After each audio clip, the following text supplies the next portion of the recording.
Okay, we're doing a little speed matching today. So I got an ONR GP38-2. It's a Proto 2000, I believe, NCE decoder. First time I'm running it since I installed the decoder. So there's speed step 1. Yep. We'll watch it go through this speedometer. So 6.4 kilometers per hour. Here's the other GP38 I have, also NCE, also Proto 2000. First time I'm running it. So there's speed step 1. Let's move it up a bit.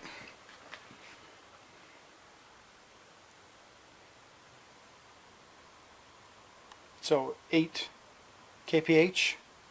So this trailing unit is a little bit faster than the lead unit, which means I need to now adjust the speed table accordingly down to match the lead unit. So we'll just do that right now. So a lot of this is going to be trial and error. So again, we'll get the first loco, speed step 1.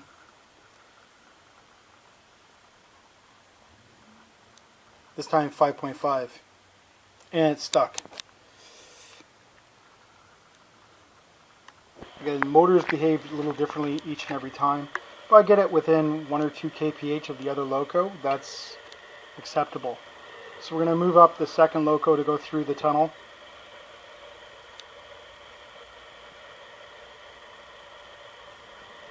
Uh, 7.7. It's close. Again, you want the trailing unit a little bit faster than the lead unit. You don't want that lead unit to be pulling too hard on the trailing. And you can just see the two there. That front loco is a little bit hesitant. It just could be dirty wheels, dirty connection.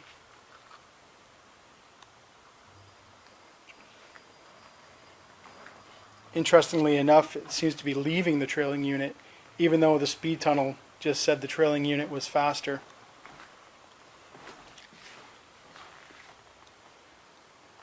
Okay, I think we're going to work on the mid-range and then the upper range in the speed table and try and match these two. I can look at the trailing unit in terms of increasing the lower end value. Maybe that would help it keep up to the lead unit. Alright, back to the computer. Okay, I got these guys really close. They're older motors. The speed you're seeing right now is 17 kph, speed step 1. Yeah, they don't work the best in terms of low speed operation, but for my purposes, it's good enough. Yeah, they're playing a little bit catch up, sort of get too close kind of thing. However, they're older motors, right? And they've been used differently over the years. So, you know, the motors and the wear in and hydro and a number of different factors here at play. You see one wants to stall in the switch there. Not too bad. It's not so radical it's going to break the coupler. Let's see if they catch up to each other on the other side. It looks like the distance is getting a little bit greater.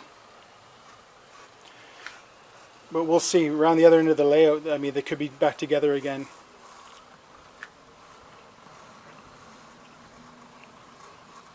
But I'll know... oh, there we go, stalled. Sorry, I was saying I know one will be the lead unit. Whatever one is slower will be the lead unit. You see here, it's sputtering. Could be a case of dirty track, dirty wheels.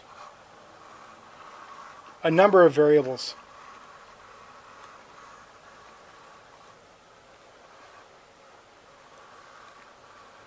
Again, this is speed step 1. We'll see how they perform at a top speed. Okay, they're coming screeching around the layout here. They just need a little bit of grease. That's 99 speed step.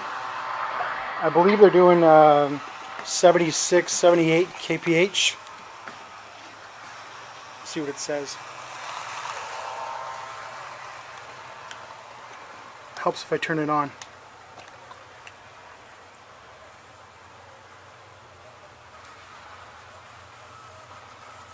Here comes the other one.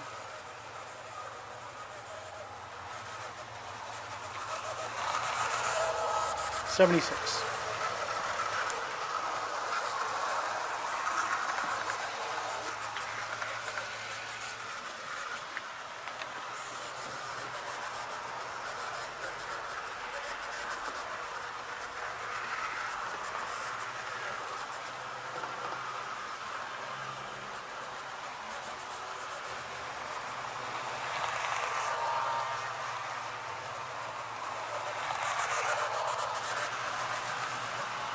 Here they come together, consisted.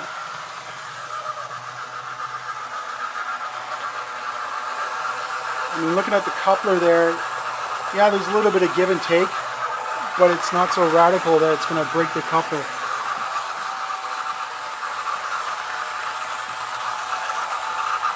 They seem to be going together just fine. They're all speed matched, best as I can get them. Yeah, they're a bit noisy. It's because they need some grease. No sound in any of them. They were all started out as DC locomotives.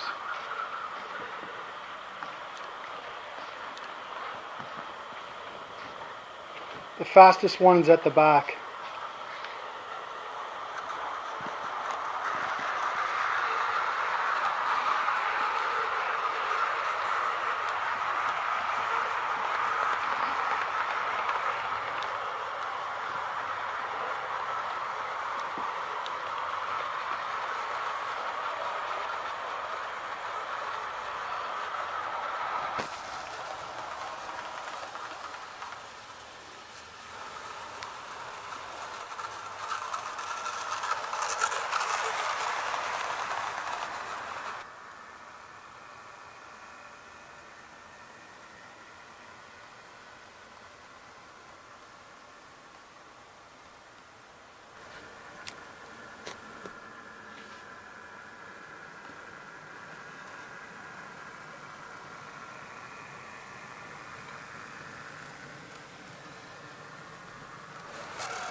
Okay, that's at speed step 14.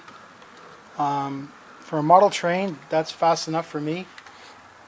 So this front loco, and I believe the second loco have the same decoder, yet, well, they're the same manufacturer, same model, just different shell, yet the motor behaves, and each one behaves a little bit differently.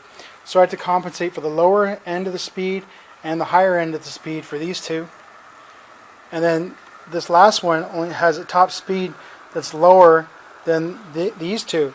So then I had to lower the top speed for these two to match this one. So this one here, its max speed is slower than these two. So these two were adjusted to meet that one. All in all, they're pretty good runners. Not too loud. This one needs a little bit of grease. I installed the decoders myself, the LEDs. For some reason this LED is not working.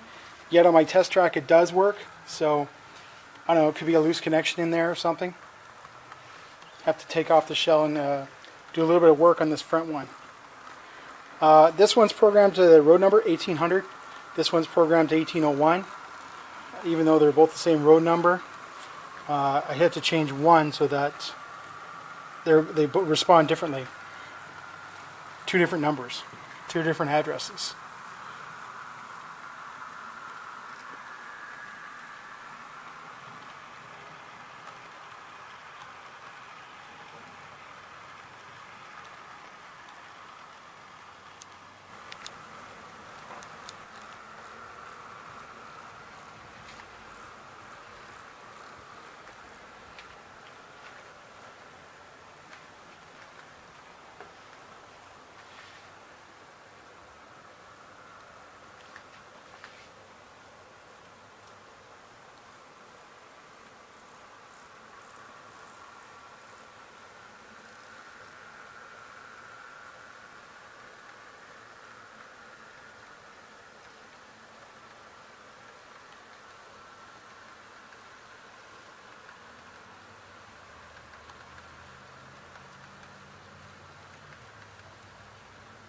So a little bit of extra detailing on this locomotive. The front handrails here were painted yellow. I also added the sunshades, painted the correct color. Whereas 1800 here is straight out of the box. I'm gonna color or paint those handrails. I might paint them white. I've seen photos where they're also white. The roof detail, I got to put on the sunshades yet. Same goes for that front loco there, the missing sunshades. Pretty nicely detailed models.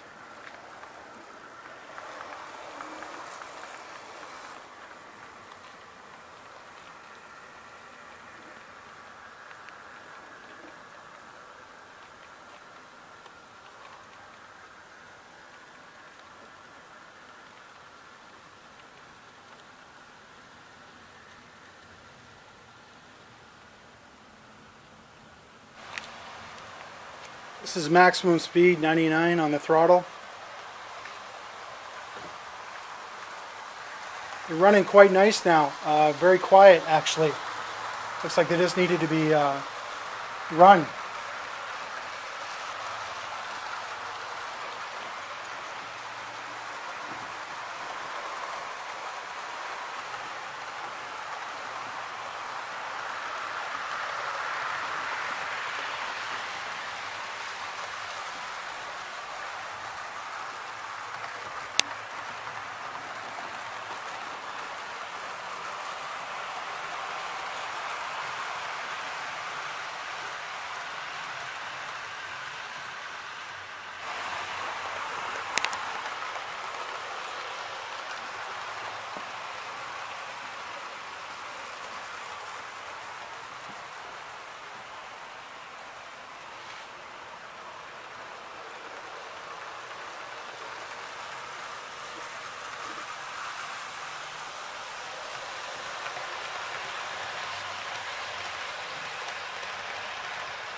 And there's my DCC program track.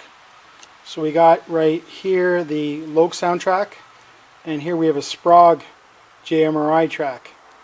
There's the Loke programmer, the Sprague programmer. We also have a Bacchus speedometer, which I haven't hooked up yet. Nice little carrying handle for everything too. So that's how I program the locomotives.